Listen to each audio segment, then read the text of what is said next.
Let's not waste any time though. Let's get into this derby chat, shall we? Obviously, Sunderland fan, Newcastle fan on the show. It's perfect timing for a combined 11 based on this season. How's it going to work, Sam? So both of our guests have picked their combined unbiased exercise. Unbiased! Unbiased! And we're hoping that they're going to have great arguments. And if they don't come to an agreement, the best argument wins. So let's start with goalkeepers. Who are we going for? Okay. Expected. So no bias here. This season, has Nick Pope been better than Robin Russ? How many clean sheets does he have? 5, I think. 4. Nick Pope has 5. Yes, settled. Correct. Argument settled on that one. You know what I mean? Is that how it works? I'm not sure. That's I mean, a on the job, isn't basis it? of their Clean sheet? careers so far, sure. But this is a guy playing his first year in a top 5 league. He's got the 3rd best save percentage in the entire division. He has been commonly considered one of the best signings in the entire league. Nick Pope has been injured for the last few games. Aaron Ramsdale has come in. It's not been a great year for Newcastle goalkeepers. That's a mental shout. Matty, do you think Nick Pope has been as good as you would have expected at the start of the season? I think with Nick Pope, he's very, a bit complacent, to be honest with you. Like, he does have that erratic mistake in him, but at the end of the day, he's still arguably one of the best shot stoppers in the division, and the clean sheet record proves that. 2025. Well, Do we think that? this season, he's 3rd in the charts for best goalkeeper, essentially. There has been a bit of chat, though, hasn't there, about, Ramsdale's come into the side now with that injury, and there has been a debate, hasn't there? Mm-hmm. Should Ramsdale be the Newcastle number 1? Which side of the fence do you come down on? I still think with Nick, I don't think Ramsdale's quite the answer. But I'll be honest, right, if we're being unbiased, this is one I did nearly give you, because you're right. The truth comes out in the end, lads. I'm still not. But if there was another position on the pitch that I haven't give, it would be goalkeeper, because for me, Newcastle do still need to go into that goalkeeper market in January. Yeah, we're happy with Robin Rees for years to come. How good has he been this season, though? Duke? Sensational, Seriously? yeah, sensational. There was one mistake against Aston Villa. There's a low sun and he misses that shot from Matty Cash. Aside from that, he's been close to perfect as a 22-year-old coming into the Premier League with a brand new defence in front of him, a brand new side in front of him. I think he's been immense. All right, let's get Robin Riffs up. Happy with that, Matty? It was a close call. You can have that one. Fair enough. OK, right backs. Let's not be silly now. Ooh. Dukes. So, again, on the basis of this season, we're not talking about their quality as footballers. I think Tino Livramento is a fantastic player. Let's see how long he lasts at Newcastle. I think Man City will probably come back in for him next summer. That feels like a move that will be kind of inevitable maybe next summer. But he has missed 10 games with injury this season. Hume, up from League One, amazing story with this club, more passes into the box, double the amount of passes than Tino Livramento, more chances created. I think he's been really, really solid. But yes, as overall footballers, Tino Livramento, but if it's on this season, I think Hume's got a case. I think he's still been pretty good when he's been fit, hasn't he? Definitely. Yeah, and those stats lean in Hume's favour because Tino hasn't been fit. And you've just said it there yourself. Man City aren't going to buy Hume, are they? No. They want to buy Tino I think Tino Livramento is a better player, but on the basis of this season, if you also do it across per 90, so the minutes they have played, Hume's creating more chances per 90, he's got better expected assists. I think he has been... Livramento's made a massive difference when he has been fit, but I think he's missed too many games for this 11 personally. Having said that, similar to Matty with the first one, if I was going to bend to any of his suggestions, I think Tino's a fair enough shout. I think that's fair. I think that Tino has to go up then. Yeah. Yeah? Yeah. Just quickly on Tino, do you think he will start for England at the World Cup? He's going to go for England at the World Cup. What situation do you think we're in there? He should do. He's definitely England's best right back for me. Especially when he's Trent. Well, he's a midfielder now, isn't he, Rhys James? Yeah. Fair enough. Well, he can play left back as well. I think honestly, left back too. he can, exactly. So he offers that versatility. He has slotted in at left back really well for Newcastle in the past. But honestly, when he's fit and he's going, he's genuinely the best for me. He has everything. He's the whole package. The competition for England right backs. You've got Jed Spence, Rhys James, Trent as well. It's going to be difficult, but left back. He's up Could there. do, yeah. He's up there for sure. OK, who are we going centre backs? Let's do the partnership. Do the pair of them. Pair of them? Yeah, let's do the pair of them. OK, so Malik Chow and Nordi Mukiele. Both gone Malik Come Chow. on, Matty. What are we doing here, man? We've just been talking about England. Let's not sleep on Tommy Tuchel's favourite centre-back. Yeah, come on now. I think that's got to be Mark Gehi, surely. I mean, come on the basis of this season, you can't have Dan Burn in over Nordi Mukiele. I think that's mental. Dougie, you love Nordi Mukiele. How important has he been for Sunderland this season? He was £9 million, man. He was 12. Signing. He's made such a difference. I think he's been absolutely sensational. The amount of balls he wins in the air, the confidence he brings to this side, the amount of positions he can play in our backline. I think he's been immense, whereas I have seen a lot of Newcastle fans online saying that Dan Burn's not been at his absolute best so far this season. I think Malik Chow has to go in. Credit where it's due. I think he's been a brilliant signing. I remember a lot of Milan fans saying when he joined Newcastle, oh, that's kind of a mistake on their part. I didn't think that at all. I thought he was really solid for Milan when he did play. I think he's made a massive difference, but it's got to be Mukiele alongside him. I think Dan Burns only really been criticised when he's had to be deployed at left-back, which he definitely is not anymore. 33 years of age and about 27 foot tall. So he's, but he is an amazing centre-back. He's an absolute leader, a warrior at the back. Obviously scored our cup final goal this year. He's been really good for England when he stepped in. England have kept clean sheets in every qualifying game, haven't they? And he's been at the heart of it. OK, let's put Malik Chow up. We need to come to some sort of agreement, because I think both of these I think that's crazy. It's a disrespect. Nordi Mukiele's been one of Sunderland's best players. We're above Newcastle in the league. We've conceded fewer goals than them. We've scored more goals than them. We've got more points than them. We do have to have proper representation of this season. What's your argument? Big Dan Burn. He's massive, he's massive. There's Dan Burn starting the best Newcastle 11. If everybody's fit, Sven Botman's fit, Malik Chow's fit, Shah's fit, is Burn starting centre-half? I think he still will for one more year at least. Obviously, he will be closing in 34, 35. But what he brings to the team, the leadership, absolute warrior spirit, he's just solid at the back. Let's get him in for his warrior spirit, lad. Yeah. That's what you want in a derby. You'll see it tomorrow. Oh, OK, I love Dan Burn, but I think Dougie's argument was better. I think Dan Burn as well. He has been a great We have to put some respect on Dan Burn's name, don't we? Yeah. The ability to play at left back, at centre back, Amazing longevity. signing. It's a great story. Yeah, incredible. Definitely. Right, left back. What are we doing here again? I mean, come on the basis of this season, I think Lewis Hall's played 4 games. Or started 4 games. Like, Ronaldo's played pretty much every single minute. His tackle success rate is the 3rd best in the Premier League behind Sasa Lukic and Chalobah.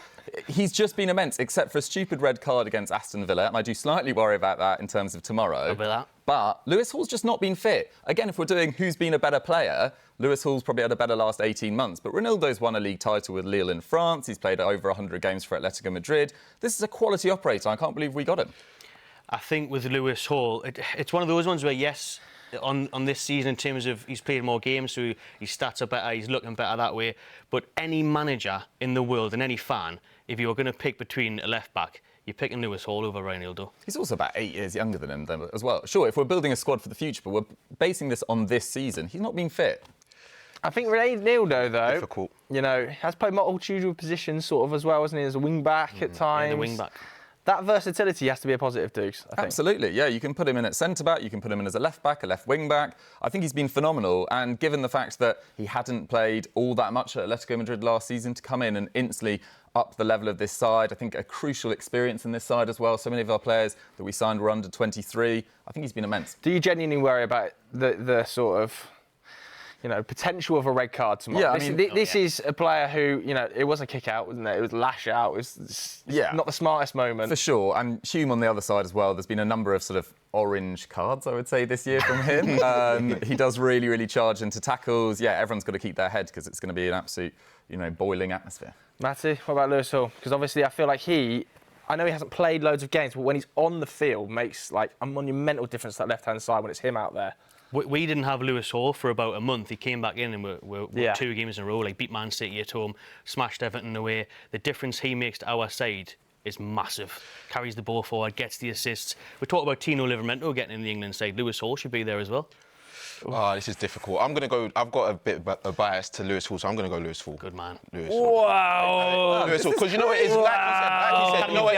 is? You said played about 10 minutes. No, but you said impact. 8 appearances, 4 starts. Let's go centre mid where there's a bit of agreement. Let's start with your first centre mid. Who is it? Granit Xhaka. Yeah, I'll give him that one. Xhaka. This is the first Sunderland player you brought to the table, man. Really hard for us to do this as well. Really hard. And it's only because Joe Linton has been out of form, to be honest. If Joe Linton was, playing anything like he has in the last few years, he'd be in there. But let's be honest, Granit Xhaka, what a signing. Great leader, great captain. He'll be, a tough nut to crack tomorrow in the derby. He gets it, that experience he brings to your side. But quality as well. The question marks over, can he still do it? He absolutely can. Dougie signing of the summer? Yeah, season? absolutely. Probably him alongside maybe Zubamendi as well. But yeah, more passes completed, more assists, more passes into the final third than any Newcastle player this year. I think he's also captain of this side, if we can give a little armband to someone. Whoa. We'll not agree on that one.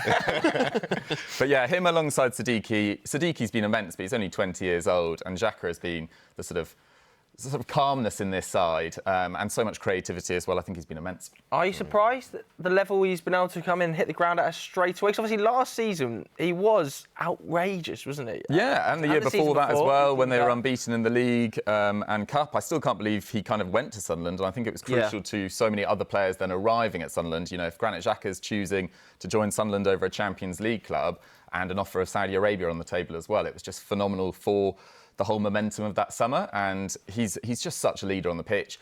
You watch him on social media as well, he really gets the entire club. Yeah. It's just fantastic. He's going to be up for it tomorrow. I'm telling you now, he's going to be up for it in the Let's big get him game up. Let's get so him he up. goes in first midfielder. Good for the FPL as well, by the way. Next midfielder. Now, here is a proper captain. All right. Bruno Guimaraes. Oh, he's agreed. I like it. Both got Bruno G. How good has he been? Because I feel like he's not... His performance, his consistency gets like underrated to a point now. I tell you what, this year as well, he's brought goals. Yeah. You know, and we've struggled for goals, obviously, with Isak leaving. Voltemada's done great, stepped in, but no one else has been contributing except Bruno. You know, some great goals. And just the attitude of the side, you know, he sets an example. From being from Brazil, he totally gets the culture, he gets what it means to us Geordies. And, you know, he was one of the first through the door post-takeover. He's been here for a few years now, and he is a top captain.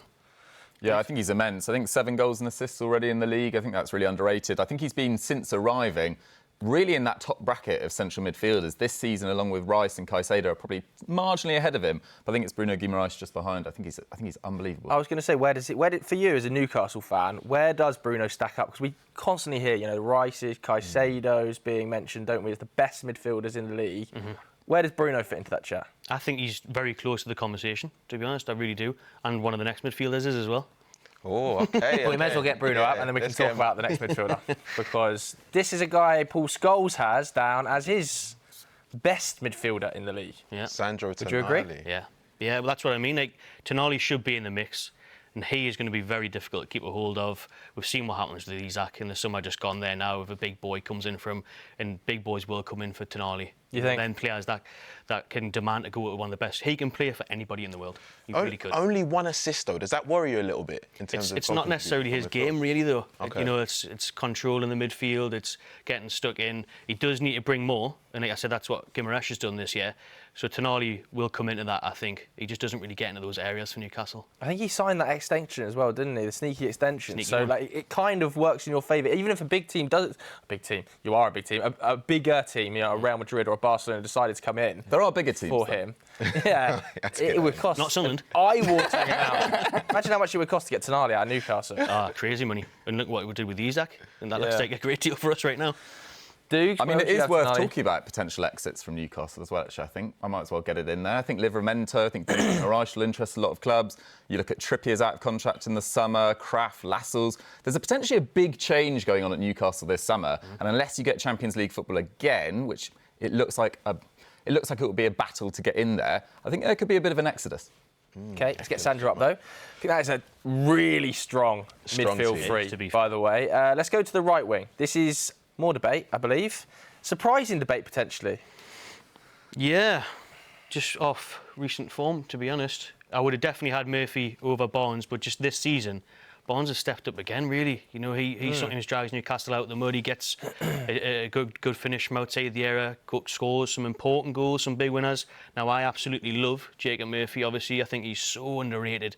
It's been amazing, the transformation for him under Eddie Howe, really. But just this season, Barnes has been getting in ahead of him. But Murphy's dead ball delivery, the link-up he's had over the years, he's been class. But Barnes this year has been really good, and obviously talks of him not getting an England side, but potentially the Scotland side. Do you think Jacob Murphy's underrated? We obviously heard Slot talk about him as well in regards to Isak, but he's always producing goals and assists. Yeah, I think it was 20 goals and assists last year in the league. Absolutely remarkable stuff. And I think it's quite an underrated trait in 2025. Someone that can get to the byline, beat their man, whipping a ball from wide. Very old school. Something that Voltemada's really thrived off despite not having necessarily the best aerial record in Germany as well. I think Harvey Barnes, I always consider him more of as a left winger, competing with Gordon. I think both Gordon and Barnes have been slightly under par on their usual levels. And Bertrand Traore and Talby have had some moments for Sunderland, but neither have really nailed down that right wing so far. So I wanted to reward, it's not just this season, I think last season as well. Are you a little surprised that we haven't seen Anthony Elanga in these sort of debates and like pushing on to the levels we know he can hit so far? Really, really disappointed, to be fair, because I do like Elanga. I think he's a player that could suit Newcastle, especially for Wednesday night in Leverkusen. Yeah. But, like him coming off the bench, he's pacing behind. We just haven't seen it yet. I think it's 1 assist in like 18 games, no goals. So we need to see a lot more from him, considering his price tag was £55 million. You know, it wasn't cheap. Yeah. But yeah, I wish I could put Elanga on there. You're right about Barnes and Gordon. They can intertwine from left to right as well. But I'd probably agree with you on Murphy overall. I think Murphy is probably the best. Cool, The other name we haven't really seen, stick Murphy up, but the other name we haven't really seen is Johan Visser. He's back in the squad now, but with the form of Nick Voltemade up front, could he potentially offer an option slightly wider, do you think? We've seen that at Brentford, didn't we? You can play on the wing. There's talk of us trying to put Nick Voltemade as a 10 and then Wisser can be the 9. So Wisser's going to offer versatility, and I can't wait to see him play. You know, he only came off the bench for like 90 seconds the other night at Leverkusen. Hopefully he's ready tomorrow and hopefully becomes the new Mackham Slayer. Get a goal in the derby. Wow. Get a goal in the derby. Good left wing. Left wing. Pick up shoulder on Obi. What are we saying for left wing? For left wing, I've gone with Enzo Lefebvre. I think more goals and assists in the league than Gordon and Barnes. I think his work rate is absolutely phenomenal. And what a signing at that time as well for Sunderland. You know, in January, we weren't looking like we were going to go up automatically. We weren't looking like it was even nailed on to go out via the playoffs. And to have that level of quality arrive in January made such a difference in our eventual success through the playoffs. He didn't necessarily start the season. We gave it to Adingra. But since he's come into the side, the quality he's got from dead balls, from wide, I actually think he's been really, really underrated so far. And he's going to be absolutely crucial in the next month or so when Sunderland lose so many players to AFCON. Matty, you obviously got Gordon because he's been so good for Newcastle, but last season 10 plus goals and assists, this season only 2. Is that worrying? Is that something that you would have expected, or...? The problem with Anthony Gordon is he absolutely loves playing the Champions League, but not so much the Premier League this season. It's like when it's under the lights, he's absolutely loving it. He loves the night shift, but he needs to start playing in the Premier League week in, week out, like he was last season, you know. But he is a class player. We've seen it with England now. We see it with Newcastle. Seen it during the week. He dragged us out, you know, second half goal and assist against Leverkusen. But that's the Champions League. Premier League, we need to start seeing it like we did last year. Do you start him on the weekend over Barnes? I think so. I think Gordon, but again, a bit risky. You know, Gordon's a bit hot-headed. He got sent off for us last year in the FA Cup. Yeah. Sent off against Liverpool as well. In the derby, yeah, he could be one. But I just think he's starting to come back now. It looks like he's got that bit of a boost. You know, you said Eddie Howe's been grilling him a little bit, giving him a push, and it seems to be working. It's going to be a great clash against Tri-Hume as well. Anthony Gordon versus Tri-Hume. No one gives an inch in that. Oh, but you've had the... Oh, no, this is difficult. I'll go Enzo Lefebvre. I think he's been so good for Sunderland this season. And like you said, you expect more from Gordon in terms of goals and assists, so I think that's fair. But what are we saying for our striker? I think I've been the more unbiased member. Have you bottled this? I'm shocked. Nick Voltemade has been shocked. brilliant, and it does pain me to say it. I mean, I thought he was class at Stuttgart, amazing record there, does so well with Germany under-21s. Credit Wilson Isidore as well, because 6 goals already, but he hasn't scored for, I think, 7 games now, which is a little bit of a worry. Brian Brobby's made an amazing impact off the bench, but neither have really, you know, nailed it down in the last few weeks in terms of who's our sort of go-to man going forward. But I think Nick Voltemade, given the pressure he was under with Karl-Heinz Rummenigge's comments and the fact Johan Visser, the more experienced option's been injured, I think credit to him. All right, so Nick goes up. We haven't got the managerial magnets, but I think it's worth the discussion. Yeah, definitely. This season, if you had to have someone in the dugout, Come on. where are you siding? Lebris, obviously. 15 new players signed, most amount spent by a newly promoted club ever, which does give you a certain advantage, but at the same time, that's so many more egos, personalities, different playing styles, all to meld in, and we are above Newcastle in the table in mid-December. Matty, I know you're going to go Eddie Howe. But even you, as a fan, would you have expected more from Newcastle in the Premier League this season? Because at the start, it was quite inconsistent. It has been inconsistent, but that is Eddie Howe, to be honest. Like at the start of the season, this time last year, I think we're 1 point worse off, and we end up finishing 5th and win a cup. So, of course, I'm going to go with Eddie Howe. You know, he ended our 70-year trophy drought. He's got us 2 Champions League qualifications now. It's a big change because of losing these out, the style of play, the injuries. You know, they sound like excuses, they kind of are. But I think Eddie Howe, he's shown his worth over the last few years. He's easily England's best manager, and he's been class for us. If this was across their entire careers, it's very difficult to argue with Eddie Howe. But if it's this season alone, it's got to be the guy that's got us above Newcastle with the chance of qualifying for European football when everyone had us amongst the favourites for relegation. I will just say we could be back here this time tomorrow and Newcastle could be above Sunderland after their best start ever. The fans have been absolutely loving it. At the time of recording. We've been struggling. 1 point behind them. I mean, it does bring us perfectly onto the game. How do you see it go? I think it'll be an absolutely disgusting derby. I think there'll be zero quality. There won't be many goals, but it'll be exactly what we want for television and for a derby. It'll be that classic. We missed rivalry. a bit of this, haven't we? A bit of a nearly leader in the derby. It's been nearly a decade in the Premier League, hasn't it? So I think it'll be a feisty one. I think I'll be honest on this one. I think it'll be a draw. Do you? Yeah, I think wow. Is that a bit of a bottle there? We're coming for all three. We're coming for all three. I love it. I mean, I'm extremely confident. Our home record, we haven't lost at home this season. Newcastle have only won 1 away game. We're 9 games unbeaten in the Premier League against them. What I would say, though, is that I do think form in this derby matters kind of least of all. When we did that 6 in a row against you guys, they always finished above us. They always went into that in better form, and we always beat them. It was honestly bizarre. So it doesn't really give me that much confidence that we're 1 point above them and they played in midweek. I genuinely think it just turns up who turns up more in that 90 minutes, but I'm backing the boys. Amazing stuff. So there we go. That is our combined XI. Let us know what you think at home.